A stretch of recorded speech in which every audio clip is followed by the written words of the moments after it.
So just to welcome everybody, I'm Mandy from Green Party Women Committee, and we've organised a session tonight on public speaking, partly with conference in mind, because Autumn Conference is happening in 2 weeks' time, and we wanted women to be all ready to be able to have their say and use our voices.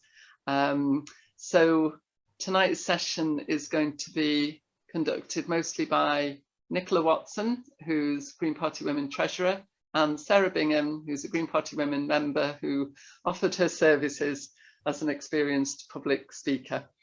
So we are recording the session, but we're only going to record the first part when Sarah and Nicola are giving their little talks and any questions that people have. After that, there will be a chance for anybody who wants to prepare a little 1-minute talk, which they'll be able to give to the rest of us with help from Sarah and Nicola, and we won't record that, so don't be off put. We'll stop the recording at that point, but it'd be useful to have the first talks to put on our YouTube channel for people to learn from.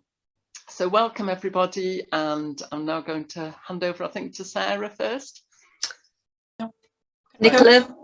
Yeah, sorry, just to say, if you've got any questions, feel free to put them in the chat, and there'll also be plenty of opportunity to put your hands up. Thanks. Yeah. Over to you, Sarah. No, I'll just introduce Sarah. It's like a baton relay race. It is Sarah's gig. She's the expert on public speaking, and she's going to do all that. I'm just going to say why I'm here, which is to tell you of the various things that come up at conference where you've got an opportunity or even an obligation to do some public speaking. And some of them are quite high level, high profile, big audience, but right down to really quite manageable things, so that when you go away from here with your new skills, you can think where you might be able to deploy them. I think Mandy's covered all the other bits that I was going to say, so I am going to now hand it over to Sarah. That is fabulous. Thank you, Nikki. And I'm going to share a Zoom. I have written myself what's on the slides, and if people would like that made available afterwards, put it in chat. So that, you know, don't feel obliged to make loads of notes, because I'm sure I can send it to Mandy and we can get that sort of distributed. None of it is very complicated, so I'm going to tell you that first. Public speaking is not a complicated thing. The thing that often puts us off is nerves. So I'm going to be talking a little bit about that, but I'm going to get the PowerPoint up. So you might just see me as a little picture in the side, but that's fine, because you don't really need to see me to be able to. Sorry, I'm not very good at doing two things at once, even though I'm a woman. Okay, there it goes. The thing, and that's why I've titled it Public Speaking with Confidence, or the appearance of it anyway, because I'm just going to let you in on a secret. The vast majority of public speakers who look as if they're absolutely fine are not. They are also intimidated by it. They are also nervous. And if you were behind them on the platform, looking at them with their legs hidden by the lectern, you would see that very often people are physically shaking on the lower half, that they're leaning on the lectern and their face looks confident, and therefore everyone thinks, oh, what a good public speaker. And it's not because they're superhuman, it's because they are good at faking and covering up how nervous they are. And so we're going to just think about things that really might help us to be able to do the same thing. So we're going to start off, first of all, just thinking about the physicality of speaking. And it doesn't matter what context this is in, these things are true for all of those contexts. So if you're hunched over when you're talking, you're squashing your lungs. So if you're sitting, it's good to sit up straight. If you're standing, it's good to stand up straight. I, as a minister, have a very lazy habit of sprawling all over the lectern, or I did, until someone came to me and said, you do realise, don't you, when you do that, you're making it a much harder job to speak because you're squashing your lungs. So stand up straight or sit up straight, because that helps you to breathe well, means you're not squashed, you've got good voice production. On a similar line, physically, even if you are feeling very nervous, you know, loosen your shoulders up. Try to keep your shoulders and your neck as relaxed as you can. Because when we get tense, when we get very nervous, all of those muscles can pull in. And if all the muscles around your jaw and your neck and your shoulders are tightening and tightening and tightening, that affects the passage of the air through your vocal folds. It affects the quality of your voice. And people can hear that and they can misinterpret that as she's tensed up because she's not telling the truth, rather than she's tensed up because she's nervous. So if you can, try to keep really relaxed. And I know that's really difficult. If possible, try to maintain eye contact. If you're on Zoom, see, I'm not doing it at the moment because I've got a line of people who are in the meeting down the right-hand side of my screen. And I'm mainly looking at where those faces are, because that is what we're taught, isn't it? You look at the face of the person you're speaking to. But if you're on Zoom, you need to not look at where the faces are. You need to look at where the camera is. So if your camera is integral to your laptop like mine, then you need to keep looking where that is rather than looking at where the faces are even. So maintain eye contact with the camera if you're on Zoom. If you're making a speech from the platform, actually you need to keep turning your head, not all the time, but every now and again, or when you're about to make a really important point, look around, catch people's eye so that they can see the integrity with which you're speaking. If you're from the floor and you're addressing a question, try to keep eye contact with the chair. And if you've got your hand up because you want to ask a question in a room meeting, look at the chair, because the chair will be looking to see who do they make contact with, because it's very hard to say to someone, we'll take your question, if they're not looking at the person who's doing the selecting. So try to maintain eye contact as far as possible.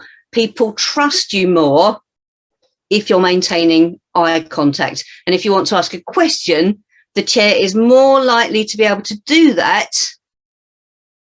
if they can make eye contact with you.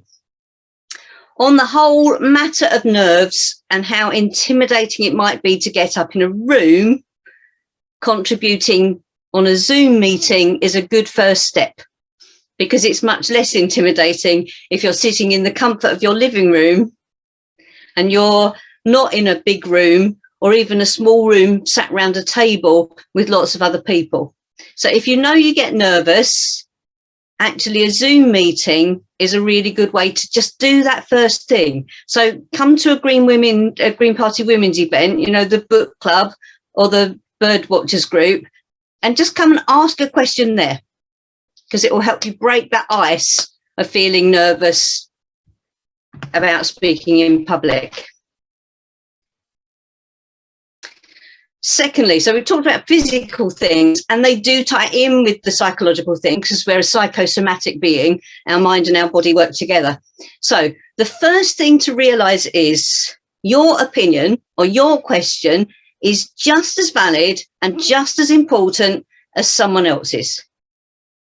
Sometimes we'll be in a room and we'll have a question and then we'll think, oh, well, that's a bit trivial, or that's only a minor thing. I'm sure other people have got better questions. But your opinion and your question are just as valid and just as important. And it ties in with that third point, which is you asking a question might be voicing something that someone else is thinking but doesn't have the courage to say or the courage to ask.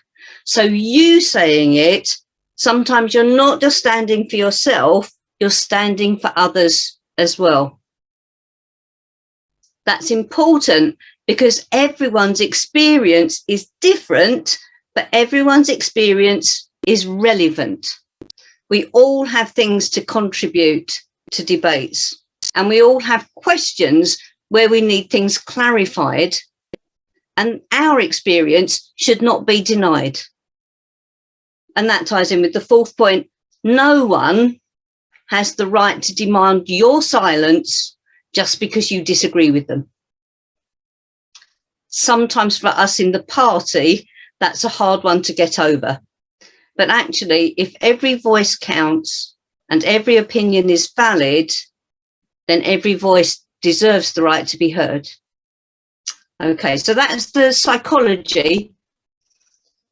I'm moving on very rapidly here because we do want to be able to give you the opportunity to have a go at speaking in a safe, friendly environment. So moving on then, practically. You're in the meeting, something's been said, you're not sure about it, you need something clarified, or someone said something and you want to challenge it. Okay, the time comes for questions. The chair's looking round. The chair has said you. Time for you to ask your question. The first thing to do, you're sat up nice and straight or you're standing up nice and straight. First thing to do, remember to breathe. When we're nervous, we can forget to breathe. And then our body starts to say to us, you're running out of air and you need to breathe in. So speak very quickly so that you can get rid of all the words you've got to say, because then you can be able to breathe in. Okay, so before you speak, take a deep breath. And if what you want to say is longer than one breath's worth, don't worry about pausing to take another breath. When we breathe deeply, it helps to slow our heart rate, even if our legs are shaking. And that slow heart rate helps give us the feeling of inner calm. Second thing, to again help with that feeling calm, even if your heart is going like the clappers, speak a little bit slower than you would in general conversation. I don't know if you heard the Radio 4 interview, and I only caught part of it, so I don't know who it was that was speaking. But they said one of the mannerisms of the Queen when she gave a speech was she actually spoke very slowly. And some of that was to give time for what she was saying to sink in. But I'm sure some of it is when she was young and she was first being trained and was nervous, and even as a princess did not think she had the right to speak, she will have been told, slow things down, because that helps you to maintain your calm. Now, there are situations when you can't do that. If you're in a hustings and you have a time limit and you've got a lot you want to say, you might have to speak at normal pace or even a bit more quickly than normal. But for anyone who's got a hearing impairment, actually going a bit slower can help them pick up more of what you're saying. And if someone starts to hurry you, you need to say, I'm trying to be inclusive of those who are lip reading and those who are hard of hearing. Don't let anyone rush you. And on a practical point, if you've got a handheld microphone that someone thrusts at you, do not let them hold it for you. Even if your hand is shaking, take the microphone and grip it really tightly. And if you're going to move your, okay, so I should have brought a hairbrush or something. Let's use my water bottle. Imagine this is my microphone. If I'm going to turn my head, I need to make sure I take the microphone with me Because if you don't, if you leave the microphone there as you turn your head, it stops picking up the sound. It stops picking up the sound and your voice comes and goes. So make sure if you've got a microphone and you need to turn your head, the microphone goes with you. And the best way to do that is to imagine a string between the microphone and your lips. And you try to keep the string tight all the time, but it means you automatically take the microphone with you. There's two main types of mics, and venues don't always provide the one that you want. If you can, if it's in advance and you know you're going to be speaking from a platform, try to find out. And hopefully, if you're speaking from a platform, it will be the right kind of mic.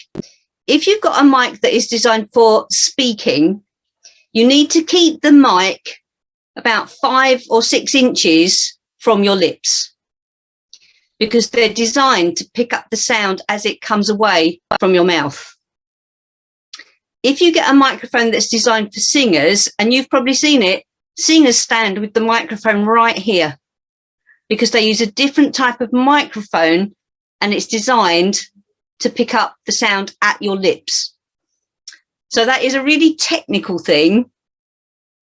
But if you're going to be speaking into microphones and you can find that out, it is worth finding out, because it does make a difference to the sound, and the techies in the room will love you if you hold it in the right place. Okay, I'm on to my last little bit, really. So general things which are to do with any kind of speaking at all. If you know that you're speaking at a hustings, or if you know you're speaking about a motion that's coming to conference, make sure you know your material. There is very little worse than someone who's got their nose in their papers or starts half a sentence and then detours off to something else and their point is lost. So make sure that you know your stuff. Do your research to make sure that any facts you say are right as far as you can, that any claims that you make can be backed up, or if you're asking a question, to make sure that your question's relevant. So know your stuff. Second thing, a practical thing, if you're worried about remembering, write it down. Especially if you're going to say quite a lot, it's important to make sure that all of the points that you want to get across come across in what you're saying. And if you're trying to remember more than 2 or 3 things, it's easy to forget. There is no shame in writing things down. You know, I've got notes. I've also got the PowerPoint slide to help me. Politicians use auto cues. So there is no shame in having something to remind you. If you're really not used to speaking, you might find what you want to do is to write the whole thing. And then effectively, it gives you the confidence you can say it. And if you lose track slightly of where you can go, or you're not sure you've remembered all your points, you can quickly scan down what you've written, or you can read the whole thing out. If you're reading it, it shows people that you've got it prepared and you thought about what you're going to say. It does not need to detract from what you're saying. It might be, if you've not been through menopause yet and your memory is quite sharp, it might be that you just want to write down one word or phrase as bullet points, and you will remember the things you want to say about the bullet points. So if you're worried about remembering, don't worry, write it down. There is no shame in having your material written. If you've got time, practice what you want to say in front of the mirror. When Kate and I were practicing for the hustings, when we were standing for the trade union liaison officer post for GPEX, she and I actually would Zoom with each other and we would practice our bit and we would time each other to make sure we got things down to the time limit we were allowed. What pace did we need to speak at? What did we need to cut out? So if you can, practice. The other thing about practicing is if you've got a difficult phrase that you need to say, you can either practice saying that, if it's technical words you can't rewrite, or you can try to think of, is there another way to say that same thing that avoids the difficult phrase? Another thing to think about is, you know, if you're speaking, people generally are looking at you. So if you're going to say something in answer to or in challenge to something that has been said that is a bit outrageous, can you keep your face and your tone neutral rather than rolling your eyes or putting a little tut in? Because people do pick up on that. And even if they agree with you, actually, it's not a good look. So practice to try to keep your face neutral when you're talking about the rubbish someone else might have said, or the thing that is contentious that you really disagree with. You know, we have big debates in the party, nuclear power, not nuclear power. People can get quite wound up over it.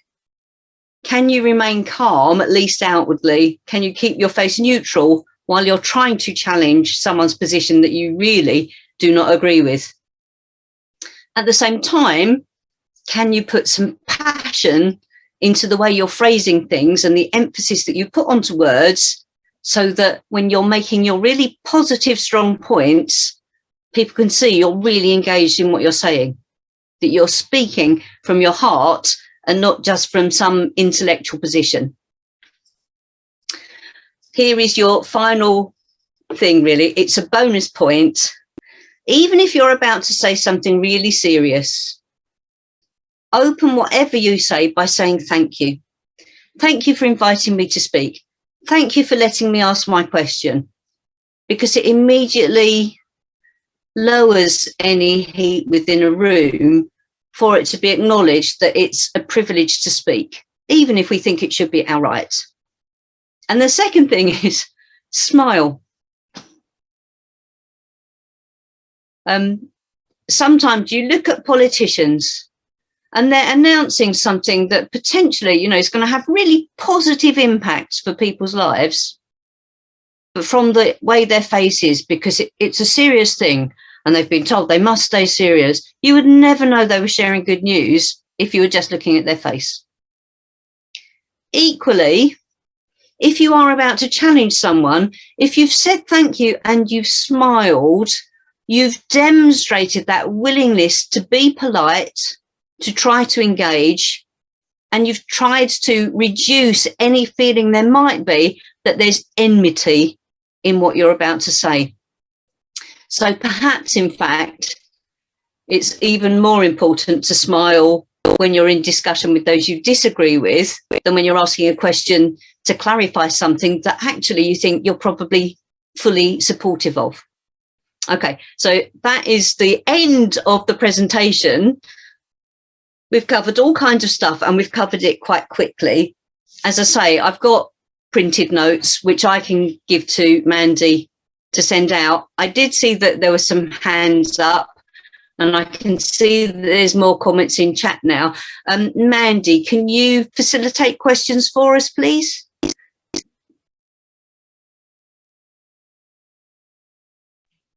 Absolutely, yes. And I'll stop sharing. Yes, that'd be good. Then we can see everyone on the screen. I think the only person I noticed put a hand up was Lucy, but I don't know whether you took it down again. Was it because you wanted to ask a question? Oh yeah, it was just to add that it got covered actually about the accessibility issue. It was slowing down speaking, not only with hearing but also screen readers and just in general. So it's it's a win-win. Yeah, absolutely, Lucy. And yeah, if we can speak more slowly and we can speak more clearly, then hopefully as well, unless like me you've got quite a strong regional accent, hopefully the automatic subtitle thing will pick up better what we're trying to say.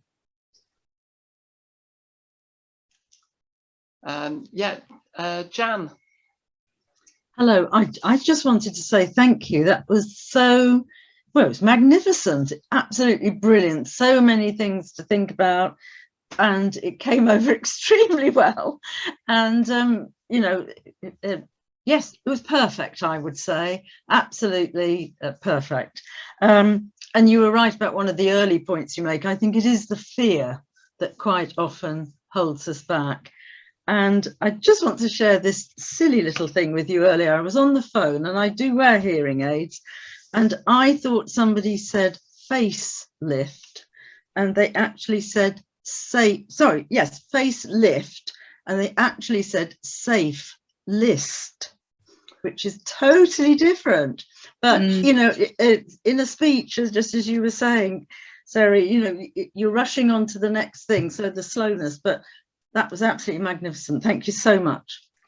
I have to say, it's the first time I've kind of taught public speaking as public speaking, because usually what I'm doing is training people in how to preach effectively. Thanks for that comment, Jan. Emma. Hi, yeah, that was really good. A couple of things. I really hate speaking, but I quite opinionated, so I often jump in. But I find it really difficult to do things off the cuff, because it's almost like even if I know what I'm going to talk about, I find if I don't write it all down word for word, I've got this real fear that I'm going to have a sudden sort of Tourette's moment where either something like really, really outrageous is going to come out. Some people would say it does. Or that I'm going to have a brain fade and forget my words, because I'm not very articulate and I've not got very good memory. So my kind of tension that I have is between reading it and speaking, because I think I prefer it when people speak without reading it.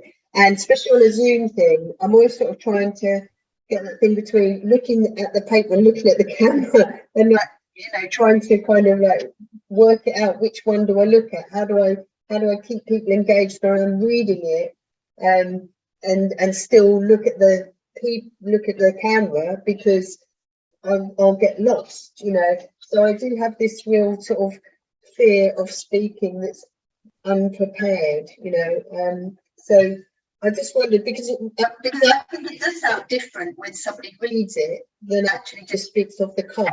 Because I'm going to say, for example, Tina Roddery is absolutely amazing at speaking off the cuff, and I think it sounds, so good.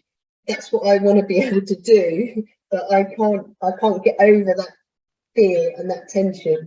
And I just wanted. I just think it sounds better, and I can't do it. And the other thing I was going to say, very quickly, Emma, let me address that point, because some of it is down to personality. You are not Tina. Tina is not you. You can't be a Tina, because you're not a Tina. You're an Emma. And I think, especially if you know you're going to make a speech, that's where you say to people, what I want to say, I've thought about really carefully. I know I am likely to forget something important if I just stand here and speak to you. So actually, I've prepared it. I'm going to read it to you, but I want you to know, even though it doesn't look spontaneous, you're right, it's not spontaneous. It's because I've thought really hard about exactly what I want to say to you today. Okay, and just take that vulnerability and lay it out in front of them and make a virtue of it. Yeah, that's a good idea. Yeah, because the other thing, because actually, not so much in our culture, but especially if we were in an Eastern culture, by opening up that vulnerability, it then puts an obligation on people actually to listen more closely, because you have said, this is something I find hard, and I know potentially by reading instead of just speaking, some of you will think, oh, she doesn't really mean this because she's got to read it.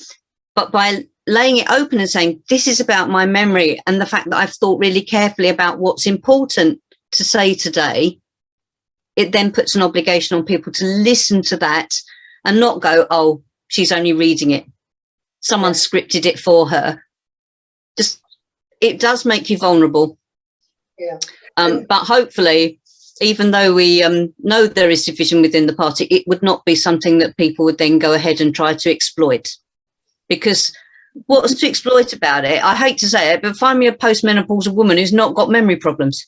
Okay. And the other thing I'd just say quickly that I find difficult to do is, if not that this happens often, but you know, if I'm ever doing something where I'm introduced and you have to give people good things to say about you to introduce you, that is so difficult, and that's like so cringy. I really hate it. And so what I'll generally start off by saying is, it's almost like I will put myself down at the start in order to lower everyone's expectations. So I'll usually kind of say something like, well, this isn't going to be very, you know, you might not find this very interesting, or, you know, or I'm not really that great at things or something. And it's almost like very difficult to have that idea that people actually will want to listen to what you've got to say.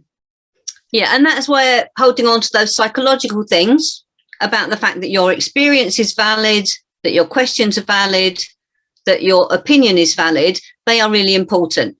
But yeah, I mean, most women, you know, we're not used to people bigging us up, and we don't like it because we always want to puncture it.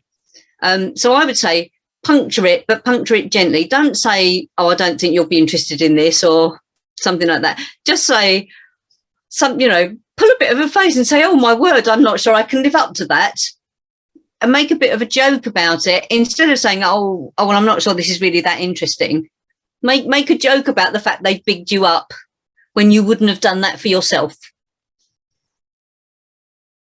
Good point, Sarah. Over to Linda. Yes, I used to be quite good at speaking at the beginning of the Green Party and when I had a job as a peace worker, but since things have got so divisive, I'm actually scared quite often to speak.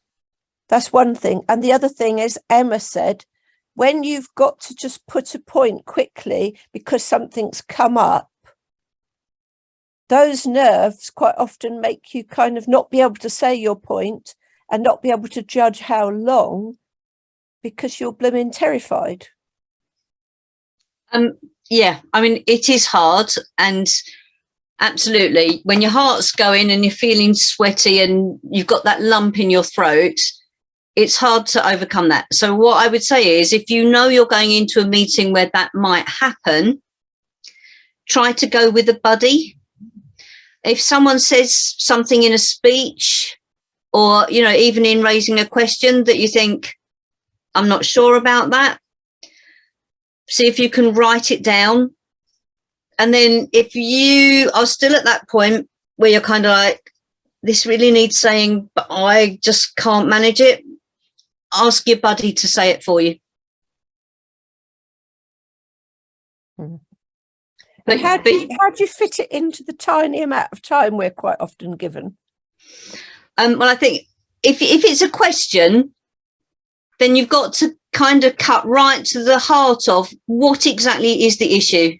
What is the one thing that needs clarifying, or what is the one thing that needs challenging? And try, you know, and that's why sometimes it's helpful to write it, because you can write it and then think, oh, actually, that seems a bit long. How can I hone that so it's more exactly what, you know, as I say, what's going to be the bullseye, rather than I've kind of gone a bit all around the houses and I've slightly missed the target. But writing things, as I say, you know, don't let anyone ever say to you that the people who've got that skill or dexterity to just be able to speak, that they're better. They're not. They've got a different skill set. So, you know, I've spent my entire professional life, I've made my living by talking. So I can talk quickly. And if you spotted the hustings with me and Kate in partnership, almost always I answered first to give her the time to think and get things straight in her head to add her bit, because I have the skill. I think probably because I grew up in an argumentative family, I have the skill to be able to just jump in and speak. doesn't mean I'm going to say better things or more important things than someone who needs just that bit more thinking time. So as I say, write it down, because actually it's in writing that we can then edit until we're sure we've got this honed. And usually, I hate to say it, people that are doing the speechy stuff, they talk for a good 5 minutes or 10 minutes or 12 minutes. Well, even if the contentious bit came up at minute 6, that still gives you 4 or 5 minutes before the end of what they're going to say for you to exactly polish your question about the one thing that you really want to target. Is that okay, Linda, or have I kind of just flubbed around your answer? That's helpful. Yeah. But yeah, write it, and yeah, a buddy who you know's got a bit more nerve, or is just got the skin of a rhino.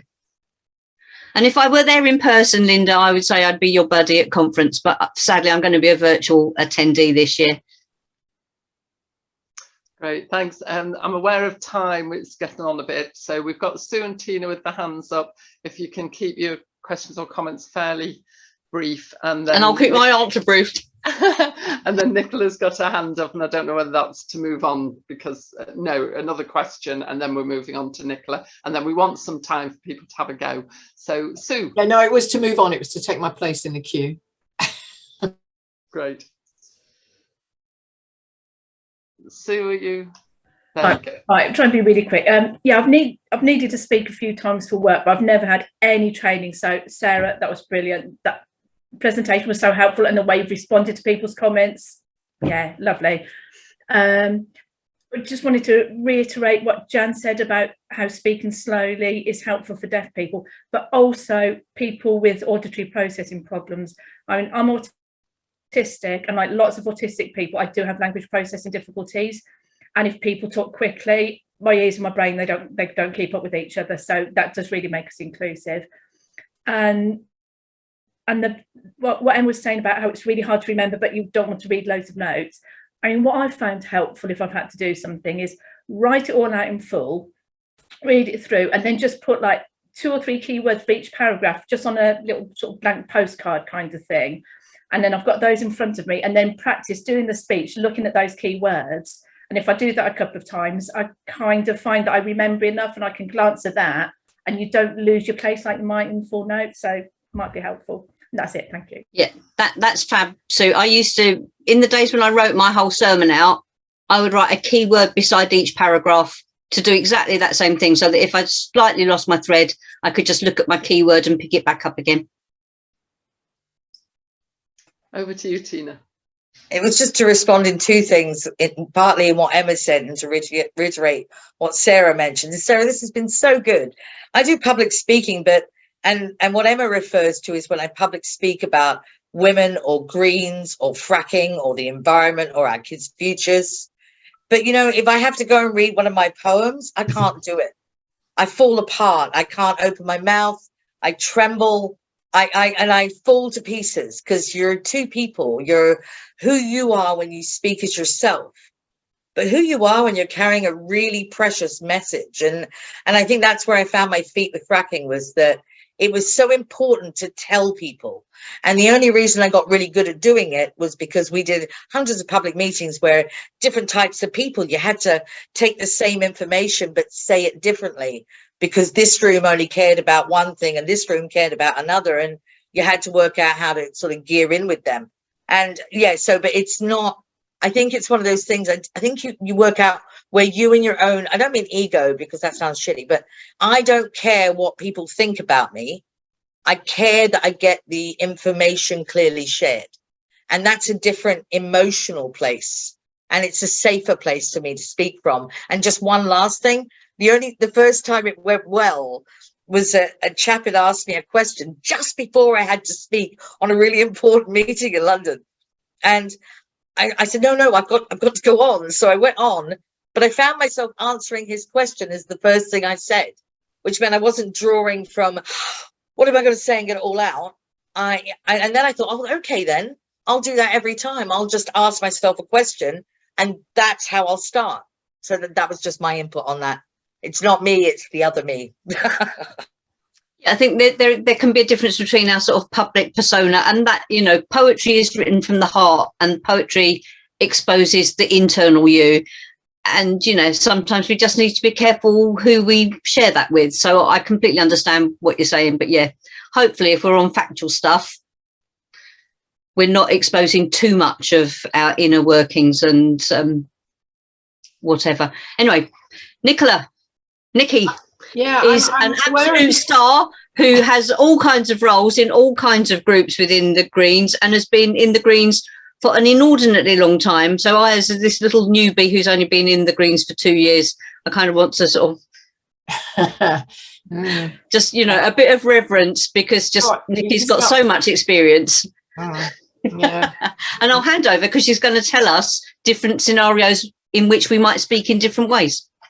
Yeah, I am. I will run through it and say the same as Sarah. If you want these notes, I'm happy to hand them over. But that might be the best way of doing it, because I am going to shoot down this and I'm not going to take up any time saying who's been to conference, who knows things, who doesn't know things.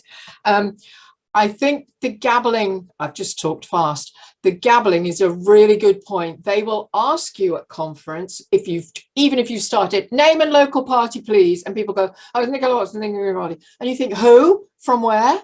And if you take that breath and you say, Nicola Watson, Lincoln Green Party and Green Party Women, then you've given yourself what Sarah said, that minute just to remember to breathe, and also told them who you are and where you're from, because the number of times I haven't heard that, and your thank you for asking me would cover that as well. Just take that space and then start. We have at conference, and they will be virtual this time, workshops to discuss motions that are coming up on the conference floor. I would say to Loppy, you're out of practice is all it is. And that fear comes back. You get better and then you don't do it. Workshops are really great because they're formal, but they're friendly. You can interject, but you should go through the chair. So, you know, you were, well, okay. And so it's a good chance to ask a question. Maybe you're not desperate to know the answer, but use it as practice. Why not? If you feel emboldened by this, they are always looking for someone to report the workshop report back to conference.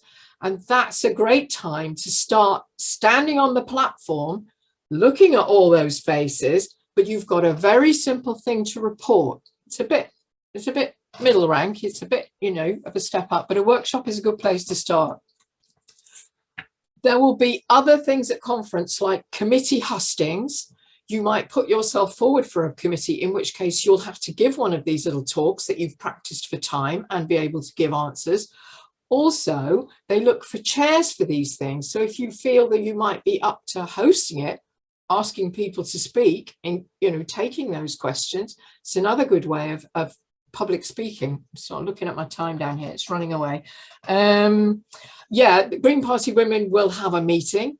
You can speak at one of those. You can, you know, practice an interjection there. You can, you know, you can heckle if you want. Also, somebody mentioned inclusion. I don't know if we still have them. Inclusion cards. If you think it's a genuine inclusion point, as somebody has gabbled or insulted old people or young people, as they say, inclusion card, that was very unfair to people who are hard of hearing. I'd just like to remind you, some of us in the audience, that's all you have to say. You could start with, you've got to spot an inclusion point, but you could start with one of those. Policy working group meetings, that's another one where it's fairly informal. It's not in front of a whole, you know, the whole massive conference. And I would say when you start stepping up your public speaking, you will find yourself, you might be asked to chair a plenary. Good God, don't start there. Start second or third chairing, where you sit one side or the other of the chair. They're going to have three, I think, at this conference because it's hybrid.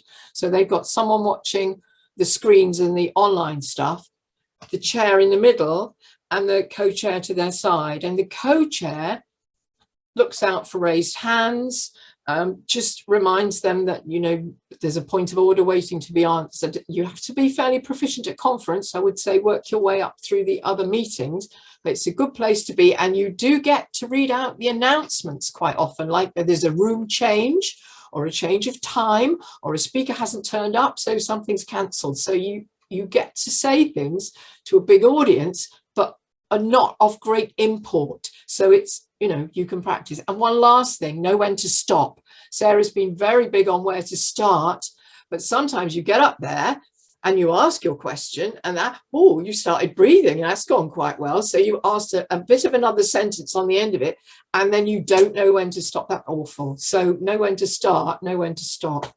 That's all. I want to keep it short because I want to go back to Sarah and let her have people have a go. I'm going to stop the recording now, yeah? Brilliant. Thank you so much, Lucy. And goodbye to everyone